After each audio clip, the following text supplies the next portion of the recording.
Hello what's up everybody, my name is Nick and welcome back to my YouTube channel let me flow. Guys, आज के इस video का हमारा पहला एक वर्ड है सेम्बलेंस। SEMBLANCE semblance. ये एक नाउन है, मतलब आप बोल सकते हो कोई भी एक ऐसी चीज है उसकी सुपरफिशियल अपीयरेंस यानी कि सतही अपीयरेंस, या फिर किसी चीज की झलक बोल सकते हो, किसी चीज का आभास बोल सकते हो। थोड़ा सा डिटेल से आप समझ सकते हैं, जैसे कि कोई भी चीज है या फिर कोई भी पर्सन है तो उसकी सतही समानता या फिर जो बाहरी समानता है वो रियलिटी से अलग हो सकती है। यानी कि ये जो सुपरफिशियल अपीयरेंस है वो रियलिटी से अलग हो सकती है। मतलब ये जो वर्ड है ये केवल दिखावे के सेंस में यूज किया जाता है। जैसे आप कोई भी मूवी का ट्रेलर देखते हैं तो उस टाइम पर ये जो ट्रेलर होता है वो केवल एक झलक होती है या फिर एक सुपरफिशियल अपीयरेंस होता है किसी भी मूवी का। मतलब ऊपर ऊपर की जो भी झलक है किसी भी चीज की, ऊपर ऊपर का जो भी अपीयरेंस है उसको सेम्बलेंस बोला जाता है। इसके सिनोनिम्स हैं जैसे कि फसाड। फसाड का भी मतलब होता है दिखावा, या फिर प्रिटेंस। प्रिटेंस का मतलब भी होता है दिखावा, या फिर कुछ नाटक बोल सकते हो। तो यहाँ पर आप एग्जांपल्स देख सकते हैं। The governments new policy gives a semblance of progress, critics argue it's superficial. मतलब जो गवर्नमेंट की नई पॉलिसी है, जो नई नीति है, वो प्रोग्रेस का दिखावा लगती है। मतलब ऐसा आभास होता है कि वो प्रोग्रेस के लिए या फिर आगे जो भी प्रगति होने वाली है उस चीज के लिए वो केवल दिखावा है। लेकिन जो क्रिटिक्स हैं, जो भी आलोचक हैं, वो ये कहते हैं कि ये केवल एक दिखावा है। मतलब गवर्नमेंट की जो भी नई पॉलिसी है या फिर जो नई नीति है वो प्रोग्रेस के लिए आभास करती है, या फिर ऐसा महसूस कराते हैं कि आगे चल के प्रोग्रेस होगी या फिर आगे चल के डेवलपमेंट हो जाएगी, ये जो गवर्नमेंट की नई पॉलिसीज है। लेकिन जो क्रिटिक्स हैं, जो भी आलोचक हैं, उनका ये कहना है कि ये केवल सुपरफिशियल है, यानी कि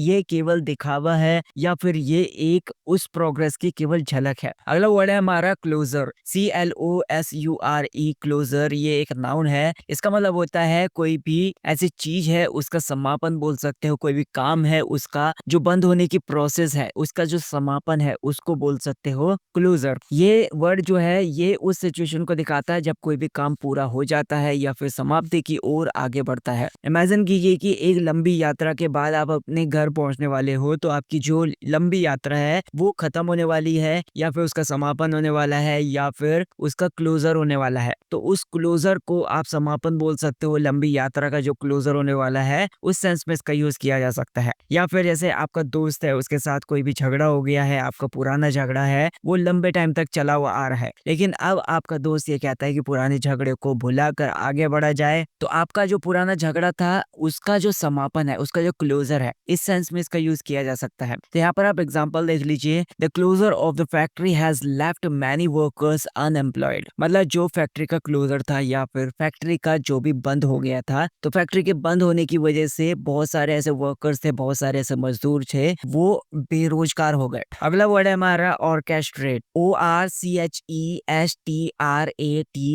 ऑर्केस्ट्रेट। मतलब कोई भी चीज है उसको ऑर्गेनाइज करना, उसको अरेंज करना, अक्सर ये सीक्रेटली किया जाता है या फिर एक बहुत ज्यादा योजना बनाते हुए या फिर दूसरों को बिना बताए षड्यंत्र करते हुए ऐसा काम किया जाता है। मतलब षड्यंत्र करना या फिर किसी चीज के लिए योजना बनाना, इस सेंस में इसका यूज किया जा सकता है। जैसे आप अपने दोस्त को एक बर्थडे पार्टी के लिए सरप्राइज देना चाहते हो, तो उसका जो सरप्राइज है वो आपने खुद ही डिसाइड किया है, दूसरों पे आप डिपेंड नहीं हो। तो वो जो सरप्राइज है वो तब तक सीक्रेट रहेगा जब तक उसका बर्थडे नहीं आ जाता। जब आप उसे सरप्राइज नहीं दे देते तब तक आपका जो सीक्रेट है वो सीक्रेट ही बना रहेगा। तो आपने उसके लिए षड्यंत्र रचा है या फिर उसके लिए कुछ योजना बनाई है सीक्रेट तरीके से। He spent the morning orchestrating his teams task for the week. मतलब उसने अपनी सुबह बिताई ऑर्केस्ट्रेटिंग हिज टीम्स टास्क। मतलब जो भी टीम के टास्क हैं, जो भी टीम के काम हैं, उनको अरेंज करने में या फिर उनको ऑर्गेनाइज करने में या फिर उसकी योजना बनाने में, हफ्ते के लिए जो भी काम है उन कामों को ऑर्गेनाइज करने में उसने अपनी सुबह बिताई। अगला वर्ड है हमारा ड्रग। ये एक वर्ब है। जब हम इसे एज अ वर्ब यूज करेंगे तो इसका मतलब हो जाएगा कि किसी को कोई नशीला पदार्थ देना जिसकी वजह से वो सेंस में ना रहे। गाइस, इस वीडियो के डिस्क्रिप्शन बॉक्स में आपको एक लिंक मिलेगा मेरे दूसरे चैनल का। मैं चाहता हूँ कि आप उस चैनल को भी सपोर्ट कीजिए, उसमें भी आपको वोकैबुलरी वर्ड्स देखने के लिए मिलेंगे और जो भी करंट न्यूज है उसको भी मैं कवर करता हुआ चला जाऊंगा। तो वीडियो के डिस्क्रिप्शन में पहला लिंक मिलेगा आएगा, उस पर क्लिक करते ही आप उस चैनल पर रिडायरेक्ट हो जाओगे। तो मैं चाहता हूँ कि आप उस चैनल को भी जाकर सब्सक्राइब कर लीजिए। मतलब ये जो काम किया जाता है अक्सर उस टाइम पर किया जाता है जब सामने वाले की या फिर जिसको नशीला पदार्थ दिया जा रहा है उसकी सहमति ना हो। उसकी सहमति के बिना ये काम किया जाता है। जैसे मूवीज में आपने बहुत बार देखा होगा कि किसी को ड्रग दिया जाता है, बिना उसकी सहमति के दिया जाता है ताकि वो बेहोश हो जाए, उसके बाद लूटपाट करी जा सके या फिर कुछ दूसरे काम किए जा सके। लेकिन यहाँ पर इसको यूज तभी हम करते हैं जब कोई भी गलत नियत से कुछ भी काम करता है। अपनी गलत नियत से किसी को कोई ड्रग देता है, किसी को कोई नशीला पदार्थ देता है, तो उस टाइम पर इसका यूज किया जाता है। The crime rate in cities is rising due to the incidents of people being drugged and robbed. जो भी क्राइम रेट्स हैं सिटीज में या फिर शहर में, जो भी क्राइम रेट्स हैं वो बढ़ रहे हैं due to incidents of people. ऐसी घटनाओं की वजह से ये जो क्राइम रेट्स हैं बढ़ रहे हैं, जो people being drugged and robbed, जिन लोगों को नशीला पदार्थ देकर लूटने की जो घटना है उनकी वजह से जो क्राइम रेट है वो शहर में बढ़ रहा है। अगला वर्ड है हमारा स्ट्यूपर, STUPOR, ट्यूपर। ये एक नाउन है, इसका मतलब होता है कोई भी पर्सन है वो अचेत अवस्था में है, मतलब अनकॉन्शियसनेस वाली सिचुएशन में है, मतलब बिल्कुल सुन्न है, उसको पता ही नहीं है बाहर के सेंस क्या है, इनस्टेबिलिटी वाली सिचुएशन में है वो। जैसे रात भर बहुत अच्छी गहरी नींद आती है लेकिन सुबह सुबह जब अलार्म बज जाता है तो उस टाइम पर हम बहुत ज्यादा अच्छी नींद में उठ जाते हैं। तो उस टाइम पर हम आधी नींद में रहते हैं, मतलब पता तो रहता है कि भाई बाहर क्या हो रहा है, थोड़ा बहुत सेंस रहता है उस टाइम पर, मतलब बिल्कुल ऐसा नहीं है कि हम पूरे बेहोश पड़े हैं, पता ही नहीं है कि बाहर क्या है, लेकिन थोड़ा सा सेंस रहता है हमारे दिमाग में कि हाँ कुछ तो चल रहा है बाहर, लेकिन थोड़ा सा सेंस तो रहता है हमारे दिमाग में कि हाँ कि कुछ तो चल रहा है बाहर, लेकिन पूरी तरीके से बिल्कुल अचेत नहीं रहते। तो उस सिचुएशन को स्ट्यूपर बोला जाता है। एग्जाम्पल आप देख सकते हैं, the man was in a stupor due to excessive alcohol consumption. मतलब जो आदमी था वो एक ऐसी सिचुएशन में था जो कि बहुत ज्यादा अचेत वाली सिचुएशन हो जाती है, या फिर जो भी सुन्नता वाली सिचुएशन हो जाती है वो उसमें था due to excessive alcohol consumption, क्योंकि उसने बहुत ज्यादा शराब पी ली थी या फिर बहुत ज्यादा शराब पीने की वजह से वो जो पर्सन था वो अचेत अवस्था में था। अगला वर्ड है हमारा सर्वाइवर,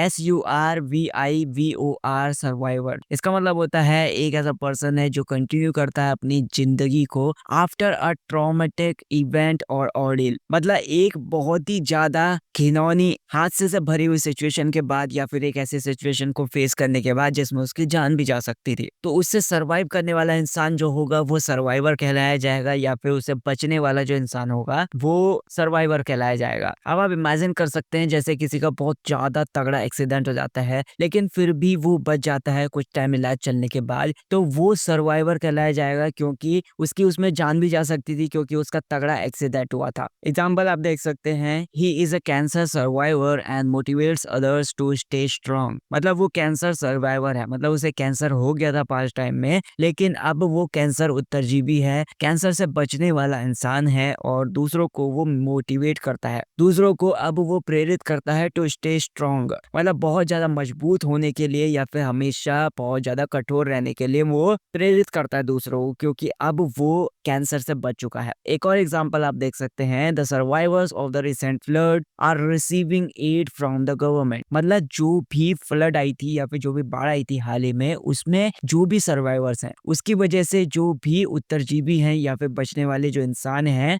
वे रिसीव कर रहे हैं, वे प्राप्त कर रहे हैं मदद को फ्रॉम द गवर्नमेंट, सरकार की तरफ से। अगला वर्ड है हमारा वायलेट, VIOLATE, वायलेट। इसका मतलब होता है कि कोई लॉ है, कोई नियम है, उसको अपमानित कर देना या फिर उसको तोड़ देना। जैसे कोई भी अग्रीमेंट हो सकता है तो उसको तोड़ देना, या फिर किसी के कोई राइट्स हैं या फिर किसी के कुछ हक हैं तो उनको तोड़ देना या फिर उनका अपमान कर देना। तो इसका मतलब यही हो गया कि किसी चीज का उल्लंघन करना या फिर किसी चीज का अपमान करना। इमेजिन आप कर सकते हैं कि जैसे आप रोड को क्रॉस करना चाहते हैं लेकिन सामने रेड लाइट है, फिर भी आप रोड को क्रॉस कर देते हैं, तो वहां पर आपने नियम का उल्लंघन कर दिया। तो इसके सिनोनिम्स आप देख सकते हैं, ब्रीच करना, किसी चीज को लांघना या फिर फिर किसी चीज को पार करना, किसी चीज का उल्लंघन करना। डिसओबे का भी मतलब यही हो गया कि किसी चीज का अपमान करना या फिर किसी पर्सन का अपमान करना। डिफाई का मतलब ये हो गया कि किसी चीज को इग्नोर करना या फिर किसी चीज का इनकार करना। तो एग्जाम्पल आप देख सकते हैं, he was find for violating the traffic rules, मतलब उसे चार्ज लगाया गया या फिर उसको जुर्माना लगाया गया फॉर वायलेटिंग, मतलब उल्लंघन करने के लिए ट्रैफिक रूल्स का। अगला वर्ड है हमारा परसेप्शन, PERCEPTION,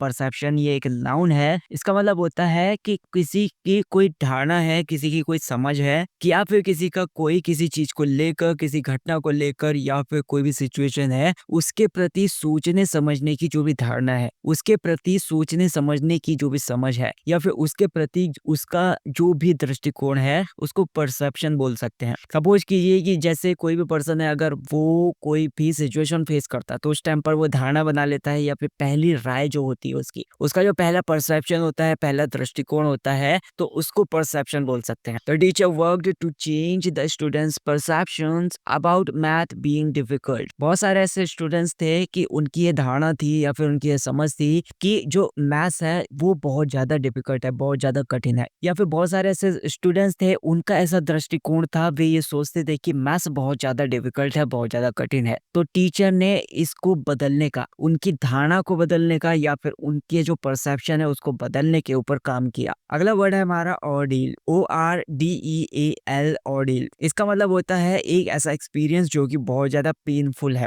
बहुत ज्यादा कठिन है, मतलब बहुत ज्यादा दर्दनाक है या फिर बहुत ज्यादा कठिन है। कोई भी एक्सपीरियंस हो सकता है, कोई अनुभव हो सकता है या फिर कठिन परीक्षा बोल सकते हैं। जैसे कोई भी पर्सन है, अगर वो पहली पहली बार कोई भी इंटरव्यू देने जा रहा है तो उसके लिए ये जो पल होगा वो बहुत ज्यादा कठिन परीक्षा से भरा हुआ होगा, मतलब वो ऑर्डिल से भरा हुआ होगा। इसका सिनोनिम आप बोल सकते हैं सफरिंग, मतलब ऐसी कोई भी चीज है जो कि झेलने वाली है या फिर बहुत ज्यादा संघर्ष से भरी हुई है। तो families recounted the ordeal they faced during the flood, मतलब जो फैमिलीज हैं, जो भी परिवार वाले हैं, वे जो भी उनकी कठिन परीक्षाएं हैं, जिन्होंने वो ऐसा अनुभव किया है जो कि कष्टदायक है या फिर कुछ भी ऐसा एक्सपीरियंस किया है जो भी पेनफुल था, उन सारी चीजों को रिकाउंट किया, उन सारी चीजों को शेयर किया या फिर अपने माइंड में रिमाइंड किया, जो कि उन्होंने फ्लड के टाइम पर फेस किया या फिर जब बाढ़ आ गई थी तो उस टाइम पर उन्होंने जो फेस किया, उन सारी चीजों को उन्होंने दोबारा दोहराया। अगला वर्ड है हमारा इम्प्लीकेशन, IMPLICATION, इम्प्लीकेशन। ये एक नाउन है। इसका मतलब होता है कि किसी चीज का परिणाम बोल सकते हो, किसी चीज का रिजल्ट बोल सकते हो। आपका कोई भी एक्शन है उसका रिजल्ट या फिर कोई भी डिसीजन है उसका रिजल्ट बोल सकते हो। जैसे आपके पास कम रुपए थे लेकिन आपने खर्चा खुल के कर दिया, तो इसके बाद इसका जो रिजल्ट आएगा, लास्ट में बैठकर आप सोचोगे या फिर सारा हिसाब किताब लगाओगे कि हाँ ये वाला प्रभाव पड़ा है, इस चीज के ऊपर प्रभाव पड़ा है, तो इसका जो परिणाम है उसको इम्प्लीकेशन बोल सकते हैं। इसके लिए आप सिनोनिम बोल सकते हैं, जैसे कि कॉन्सिक्वेंस का मतलब होता है किसी चीज का परिणाम या फिर कोई भी नतीजा है। आउटकम का भी मतलब यही होता है कि कोई परिणाम है, किसी चीज का प्रभाव है। तो यहाँ पर एग्जांपल्स आप देख सकते हैं, the implications of skipping exercises are evident in his health, मतलब जो भी स्किपिंग एक्सरसाइज का प्रभाव है, मतलब एक्सरसाइज को छोड़ने का जो भी प्रभाव है, मतलब पहले के टाइम में वो बहुत ज्यादा एक्सरसाइज किया करता था लेकिन अब उसने छोड़ दिया, तो इसका जो प्रभाव है वो बिल्कुल साफ साफ है या फिर बिल्कुल स्पष्ट है, उसकी हेल्थ में दिखाई दे रहा है, उसके स्वास्थ्य में दिखाई दे रहा है। People with certain illness often face social stigma,